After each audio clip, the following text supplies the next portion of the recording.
Hi all, welcome to Competitive Cracker.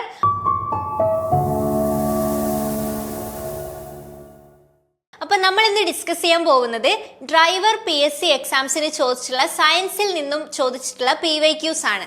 അപ്പോൾ driver PSC exam ഈ ഒരു ഫെബ്രുവരി 25 ആ ഒരു ഫെബ്രുവരി ലാസ്റ്റ് ഒരു എക്സാം നടന്നല്ലേ, എക്സൈസ് ഓഫീസർ ഡ്രൈവർ, എക്സൈസ് ഡിപ്പാർട്ട്മെന്റിലെ ഡ്രൈവർ എക്സാം നടന്നായിരുന്നു. അപ്പോൾ ആ എക്സാമിന് ചോദിച്ചിട്ടുള്ള PYQs ആണ് നമ്മളിവിടെ ഡിസ്കസ് ചെയ്യുന്നത്. അപ്പോൾ എക്സൈസ് ഓഫീസർ ഡ്രൈവർ, ഇനി അടുത്ത് വരാൻ പോകുന്ന ഡ്രൈവർ എക്സാം ആണ് ഫയർമാൻ ഡ്രൈവർ എക്സാം. അപ്പോൾ ഫയർമാൻ ഡ്രൈവർ എക്സാമിന് പ്രിപ്പയർ ചെയ്യുന്നവർക്കായി വളരെ യൂസ്ഫുൾ ആയിട്ടുള്ള ഒരു വീഡിയോ ആണിത്. അപ്പോൾ ഫസ്റ്റ് മുതൽ ലാസ്റ്റ് വരെ കാണാൻ നോക്കുക. അപ്പോൾ ഫയർമാൻ ഡ്രൈവർ എക്സാമിന് പ്രിപ്പയർ ചെയ്യുന്നവരുണ്ടെങ്കിൽ ഈ ഒരു ടൈപ്പ് മോഡൽ ക്വസ്റ്റ്യൻസ് ആണ് വരിക എന്ന് നമുക്ക് മനസ്സിലാവും അല്ലേ. 10th ലെവൽ എക്സാം ആണ്. അപ്പോൾ ഈ ഒരു മോഡൽ ക്വസ്റ്റ്യൻസ് ആണ് വരിക എന്ന് നമുക്ക് മനസ്സിലാവും.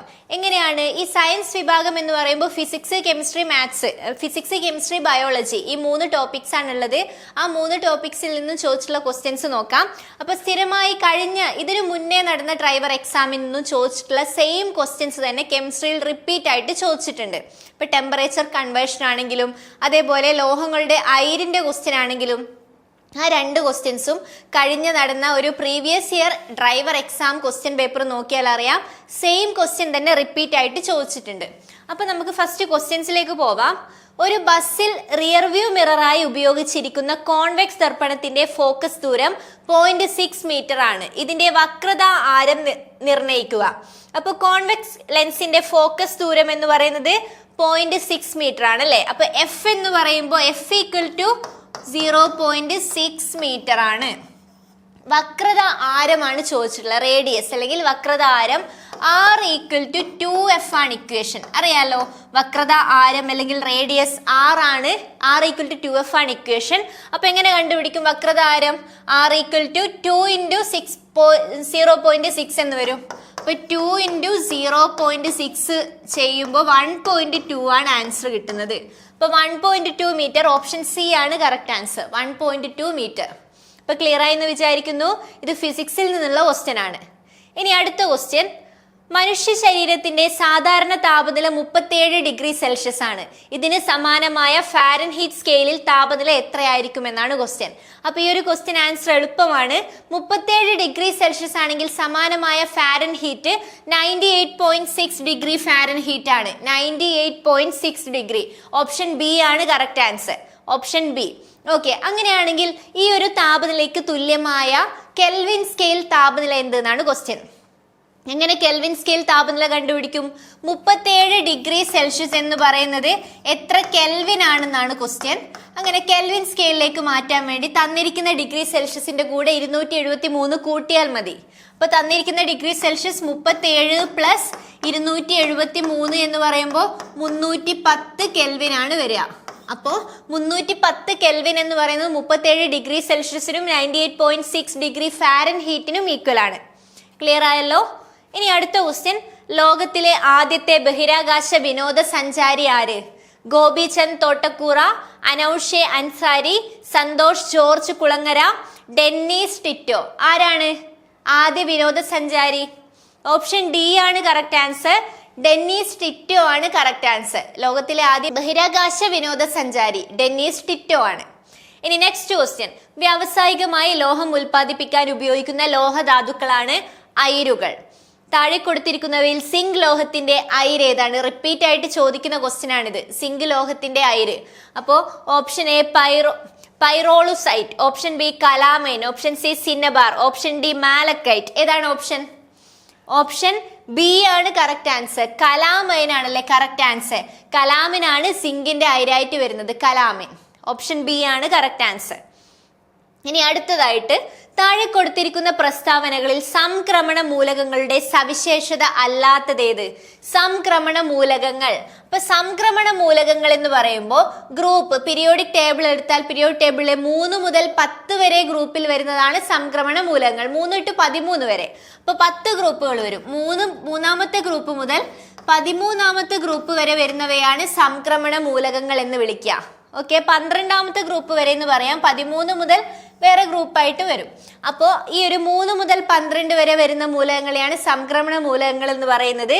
അപ്പോൾ അതിന്റെ സവിശേഷതകളിൽ പെടാത്തത് ഏത് എന്നാണ് ക്വസ്റ്റ്യൻ. അപ്പോൾ എല്ലാ മൂലകങ്ങളും ലോഹങ്ങളാണ്. നമുക്കറിയാം പീരിയോഡിക് ടേബിളിന്റെ ലെഫ്റ്റ് സൈഡിലുള്ളതൊക്കെ ലോഹങ്ങളാണ്. ഇടതുഭാഗത്തുള്ളത് മുഴുവൻ ലോഹങ്ങളാണ്. വലതുഭാഗത്തുള്ള കുറച്ച് മൂലകങ്ങൾ മാത്രമാണ് അലോഹങ്ങളായിട്ട് കാണുന്നത്. അപ്പോൾ ഈ 3 മുതൽ 12 വരെ എല്ലാ ഗ്രൂപ്പുകളും എന്താണ്? ലോഹങ്ങളാണെന്ന് പറയാം. എല്ലാം ലോഹങ്ങളാണ്. ഇത് ശരിയാണ്. ഇനി അടുത്തത് നിറമുള്ള സംയുക്തങ്ങൾ ഉണ്ടാക്കുന്നു. സംക്രമണ മൂലകങ്ങൾ നിറമുള്ള സംയുക്തങ്ങൾ ഉണ്ടാക്കുന്നുണ്ട്. അതും ശരിയാണ്. രണ്ടാമത്തതും ശരിയാണ്. ഇനി സ്ഥിരമായ ഓക്സീകരണാവസ്ഥ കാണിക്കുന്നു. ഇതാണ് തെറ്റായ ഓപ്ഷൻ. സ്ഥിരമായ ഓക്സീകരണാവസ്ഥയല്ല കാണിക്കുന്നത്. സംക്രമണ മൂലകങ്ങൾ വ്യത്യസ്ത ഓക്സീകരണാവസ്ഥ കാണിക്കും. ഇപ്പൊ ഇരുമ്പ് എടുത്താൽ, ഇരുമ്പ് സംക്രമണ മൂലകമാണ്. അപ്പൊ Fe2+ഉം Fe3+ഉം അങ്ങനെ 2 ഓക്സീകരണാവസ്ഥ ഇരുമ്പ് കാണിക്കുന്നുണ്ട്. അതേപോലെ പല മെറ്റൽസും പല ലോഹങ്ങളും ഓക്സീകരണാവസ്ഥ ഇങ്ങനെ ചേഞ്ച് ആവുന്നുണ്ട്. അപ്പോൾ സ്ഥിരമായ ഓക്സീകരണാവസ്ഥ തെറ്റാണ്. വ്യത്യസ്തമായ ഓക്സീകരണാവസ്ഥ കാണിക്കുന്നു എന്നതാണ് ശരി. ഇനി അടുത്തതാണെങ്കിൽ മൂലകങ്ങളും സംയുക്തങ്ങളും ചേർന്ന് ഉൾപ്രേരകങ്ങളായി മാറുന്നു. ഉൾപ്രേരകങ്ങളായി ഉപയോഗിക്കാം. അത് ശരിയാണ്. അതും ശരിയാണ്. മൂലകങ്ങളും സംയുക്തങ്ങളൊക്കെ സംക്രമണ മൂലകങ്ങളെ ഉൾപ്രേരകങ്ങളായിട്ട് ഉപയോഗിക്കാം. അപ്പൊ 1, 2, 4 എന്നിവ ശരിയാണ്. മൂന്നാമത്തതാണ് തെറ്റായ ഓപ്ഷൻ. അപ്പോൾ ഓപ്ഷൻ എന്താണ് വരുന്നത്? തെറ്റായത് ഏതെന്നാണ് ക്വസ്റ്റ്യൻ. ഓപ്ഷൻ സി ആണല്ലേ കറക്റ്റ് ആൻസർ. ഇവിടെ ഓപ്ഷൻ സി ആണ്. മൂന്നാമത്തതാണ് തെറ്റായത്. ഓക്കെ, ഇനി അടുത്ത ക്വസ്റ്റ്യൻ. മനുഷ്യരിൽ AB രക്തഗ്രൂപ്പ് സാർവത്രിക സ്വീകർത്താവ് എന്നറിയപ്പെടുന്നു. ഇതിനു കാരണമായി പറയാവുന്ന ശരിയായ പ്രസ്താവന ഏത്? ഓപ്ഷൻ എ, ചുവന്ന രക്താണുക്കളിൽ AB എന്നീ ആന്റിജനുകൾ ഉണ്ടായിരിക്കും. പ്ലാസ്മയിൽ ആന്റിബോഡികൾ ഇല്ലാതെയും ഇരിക്കുന്നു. അപ്പൊ ഇതാണ് കറക്റ്റ് ആൻസർ. മനുഷ്യനിൽ AB രക്തഗ്രൂപ്പ് സാർവത്രിക സ്വീകർത്താവ് എന്നാണ് അറിയപ്പെടുന്നത് അല്ലെ. സാർവത്രിക സ്വീകർത്താവാണ്. അപ്പൊ അതിന് കാരണം ചുവന്ന രക്താണുക്കളിൽ AB എന്നീ ആന്റിജനുകൾ ഉണ്ടായിരിക്കും. എന്നാൽ പ്ലാസ്മയിൽ ആന്റിബോഡികൾ ഉണ്ടാവില്ല. അപ്പോൾ ഇതാണ് കറക്റ്റ് ആൻസർ. ഓപ്ഷൻ എ ആണ്. അപ്പോൾ സ്ഥിരമായി PSCക്ക് ഇഷ്ടമുള്ള ഒരു ക്വസ്റ്റ്യൻ ആണ് ഈ ഒരു ബ്ലഡ് ഗ്രൂപ്പുമായിട്ട് റിലേറ്റ് ചെയ്തത്. അപ്പോൾ ബ്ലഡ് ഗ്രൂപ്പിനെ പറ്റി എല്ലാത്തിനെ പറ്റിയും പിന്നെ ബ്ലഡിലെ ഘടകങ്ങളെ പറ്റിയും ആന്റിബോഡി ഇതിനെ പറ്റിയൊക്കെ കൃത്യമായിട്ട് പഠിച്ചു വെക്കാം. ശ്വേതരക്താണുക്കൾ, അരുണ രക്താണുക്കൾ, അതൊക്കെ പ്ലേറ്റ്ലെറ്റുകൾ ഇതൊക്കെ കൃത്യമായിട്ട് അറിഞ്ഞിരിക്കണം. ഇനി അടുത്തത് മാറാരോഗങ്ങളായ ഹീമോഫീലിയ, അരിവാൾ രോഗം, തലാസീമിയ, സെറിബ്രൽ പാൾസി മുതലായവ ബാധിച്ച 18 വയസ്സിൽ താഴെയുള്ള കുട്ടികൾക്ക് സൗജന്യ ചികിത്സ ലഭ്യമാക്കുന്ന കേരള സർക്കാർ നടപ്പിലാക്കി വരുന്ന പദ്ധതിയുടെ പേര്. അപ്പൊ 18 വയസ്സിൽ താഴെയുള്ള കുട്ടികൾക്ക് സൗജന്യ ചികിത്സ നടപ്പിലാക്കുന്ന പദ്ധതിയാണ് ക്വസ്റ്റ്യൻ. ഓപ്ഷൻ സി ആണ് കറക്റ്റ് ആൻസർ. താലോലമാണ് കറക്റ്റ് ആൻസർ. അപ്പൊ 18 വയസ്സിലെ താഴെയുള്ള കുട്ടികൾക്ക് മാറാരോഗമുണ്ടെങ്കിൽ അവരുടെ ചികിത്സ ഉറപ്പുവരുത്തുന്ന പദ്ധതിയാണ് താലോലം. ഇനി സ്നേഹസ്പർശം എന്ന് പറയുന്ന പദ്ധതി അവിവാഹിതരായ അമ്മമാരുടെ ക്ഷേമത്തിനായിട്ട് കൊണ്ടുവന്ന പദ്ധതിയാണ്. അവിവാഹിതരായ അമ്മമാരുടെ ക്ഷേമത്തിന് കൊണ്ടുവന്ന പദ്ധതിയാണ് സ്നേഹസ്പർശം. ഇനി ആർദ്രം പദ്ധതിയാണെങ്കിലോ സർക്കാർ ആശുപത്രികളുടെ കാര്യക്ഷമമായ നടത്തിപ്പിന് വേണ്ടി കൊണ്ടുവന്ന പദ്ധതിയാണ് ആർദ്രം പദ്ധതി. സർക്കാർ ആശുപത്രികളുടെ കാര്യക്ഷമമായ നടത്തിപ്പിനും ചികിത്സാ സൗകര്യങ്ങൾ മെച്ചപ്പെടുത്താനും കൊണ്ടുവന്ന പദ്ധതിയാണ് ആർദ്രം പദ്ധതി. ഇനി സുകൃതം പദ്ധതി ക്യാൻസർ ചികിത്സയുമായി റിലേറ്റ് ചെയ്ത പദ്ധതിയാണ്. അപ്പോൾ ക്യാൻസർ ചികിത്സ സൗജന്യമായി നൽകുന്നതിന് കൊണ്ടുവന്ന പദ്ധതിയാണ് സുകൃതം പദ്ധതി. അപ്പൊ ഇവിടെ ഓപ്ഷൻ സി ആണ് ഈ ക്വസ്റ്റ്യനുമായി റിലേറ്റ് ചെയ്ത ആൻസർ. 18 വയസ്സിൽ താഴെയുള്ള കുട്ടികൾക്ക് സൗജന്യ ചികിത്സ നൽകുന്ന പദ്ധതി താലോലമാണ്. Okay, next question. അന്താരാഷ്ട്ര തലത്തിൽ അറിയപ്പെടുന്ന ബ്ലൂ ഫ്ലാഗ് എന്ന പരിസ്ഥിതി അടയാളപ്പെടുത്തൽ അഥവാ എക്കോ ലാബൽ അറിയപ്പെടുന്നത് എന്ത്? ബ്ലൂ ഫ്ലാഗ് എന്ന പരിസ്ഥിതി ലാബൽ അറിയപ്പെടുന്നത് എന്തിനെയാണ്? എന്തുമായിട്ട് റിലേറ്റ് ചെയ്തതാണ്? പരിസ്ഥിതി സൗഹൃദമായി പ്രവർത്തിക്കുന്ന കുടിവെള്ള വ്യവസായ സ്ഥാപനങ്ങൾക്ക്, പരിസ്ഥിതി സൗഹൃദവും വൃത്തിയുള്ളതും സുരക്ഷിതവുമായ കടൽ തീരങ്ങൾക്ക്, മലിനീകരണ വിമുക്തമായ തണ്ണീർത്തടങ്ങൾക്ക്, പരിസ്ഥിതി സൗഹൃദപരമായ മത്സ്യകൃഷിക്ക്. ഏതാണ് ആൻസർ?